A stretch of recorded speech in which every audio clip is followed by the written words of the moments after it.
Manly Palmer Hall, often called Masonry's greatest philosopher. They were to deny that Lucifer was their god whenever an outsider was smart enough to break through all of the secrets and figure it out. Well, of course, folks, they're sworn to secrecy. They have to deny anything about the true secrets of their order. I mean, what kind of logic is this? That's plain as the nose in your face. You must understand that when you ask a Mason a question about Freemasonry, he's going to tell you a lie because he is sworn to secrecy, and he is sworn by blood oaths. And I know that by the time they've reached the 32nd degree, they've taken at least 32 different oaths swearing them to secrecy.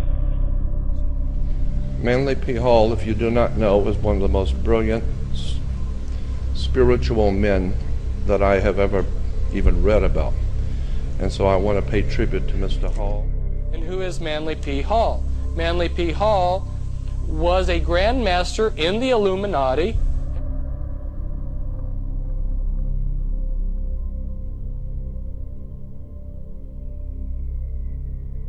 What is even more disturbing is when one considers the following quote from Manly Palmer Hall's book, America's Assignment with Destiny. Genuine esoteric associations always required that disciples prepared themselves for careers of practical service. The student was expected to attain to a state of unusual skill or proficiency in some branch of learning. He was then to practice this profession or craft as a means of extending his sphere of constructive influence. He was to teach through example, enriching his chosen vocation with the overtones of enlightened religious philosophy, thus gradually creating a significant zone of influence. He was available for whatever task the keepers of the great plan required. Practical ends can only be achieved by practical means, and the agents of the universal reformation must be sufficient for every emergency. And I believe that they are picking individual people today according to their own design, according to their own agenda. And they are picking individuals today to help enlighten the whole human family. Then came the third stage, which started in 2003 when I had an ayahuasca experience in Brazil, and a voice talked to me for 5 hours about the nature of reality. Real clear, very funny, and mind-blowing and life-changing. I have often wondered if Ike has ever taken any precautions to make sure that the entities that he is in contact with are good entities. He often talks about how the Illuminati are in contact with bad extra-dimensional beings, after all. And the same gods, demonic entities as they're called in this case, that are worshipped by the Satanists, are the same gods that are worshipped by the secret societies and the religions. Unknowingly, in Satanism, it's knowingly.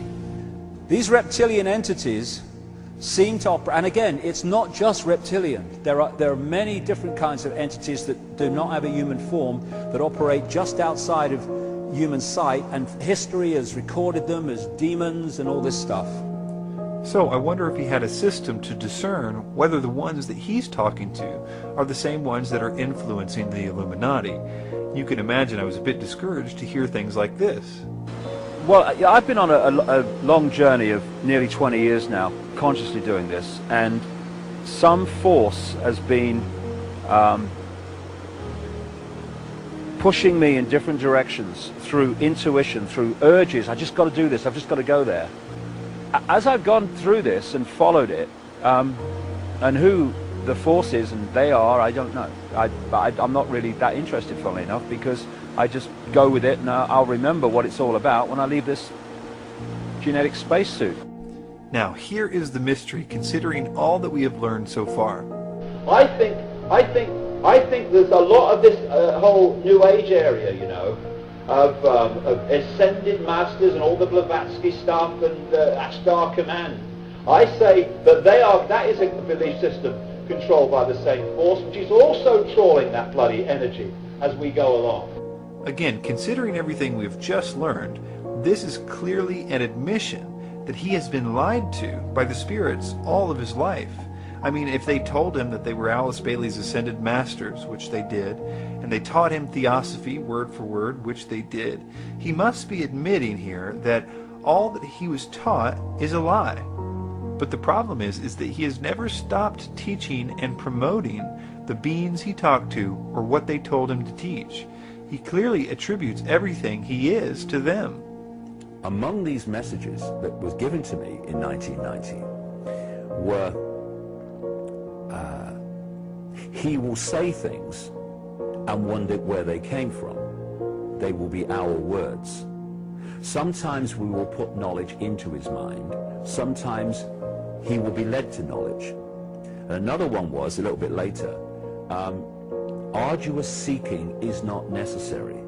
Ike never has mentioned the name Alice Bailey in his early books, although in them it's clear that he's teaching her doctrine, things like about the 7 rays and the coming evolution, the solar logos, the New Age, Atlantis, Lemuria, the Age of Aquarius, being destroyed because of bad evolution, the Earth Spirit, the Moon problem, her particular brand of reincarnation, even wearing certain colors. He never once, though, attributes any of it to her. He attributes it all to the spirits that he channeled. He says he got all this information from the spirit world, which I'm willing to believe, and therefore I suppose it's possible that he hasn't made the connection that everything he believes is from Alice Bailey himself yet. He may have never noticed that what the spirits told him was word for word Alice Bailey and/or theosophy. Alice Bailey was a disciple of the Luciferian theosophist H.P. Blavatsky. She praised Blavatsky in the acknowledgement page of her work, A Treatise on Cosmic Fire, when she stated that the book was, quote, dedicated with gratitude to Helena Petrovna Blavatsky, that great disciple who lighted her in the East and brought the light to Europe and America in 1875, unquote. Alice Bailey never claimed to write any of her 24 books, but rather that the Tibetan spirit guide Shual Kul wrote them. In other words, Bailey was channeling the spirit. Foster Bailey, Alice Bailey's husband, stated in his book, Running God's Plan, that modern esotericism is a new phenomenon in the Western world, pioneered by the Tibetan teacher Shual Kul. Working with H.P. Blavatsky, again this time working with Alice Bailey, the same master teacher has provided the interim teaching needed for conscious entry into the new Aquarian age. The study of this new teaching in the books published under the name of Alice Bailey is producing a revival of esotericism and a new technique for self-development, this time with the selfless goal of world service. Alice Bailey founded the Lucifer Publishing Company in 1920, but the name changed to Lucius Trust in 1922. Terry Mellinson from conspiracyarchive.com stated the following on how Lucius Trust is run. Lucius Trust is run through an international board of trustees, whose membership is said to have included John D. Rockefeller, Norman Cousins, Robert S. McNamara, Thomas Watson Jr., IBN former U.S. Ambassador to Moscow, Henry Clausen, Grand Commander of the Supreme Council 33rd Degree, Southern District, Scottish Rite, and Henry Kissinger. This would then tie Bailey's influential occult organization into the international conspiracy of elitists, including the Council on Foreign Relations, the Bilderbergs, and the Trilateral Commission. Many of these people are involved in tax-exempt foundations. These foundations have massively altered life in the United States over the last few decades. The following gives an example of how these men and these organizations are trying to alter education in the United States and through many other similar organizations in other countries around the world.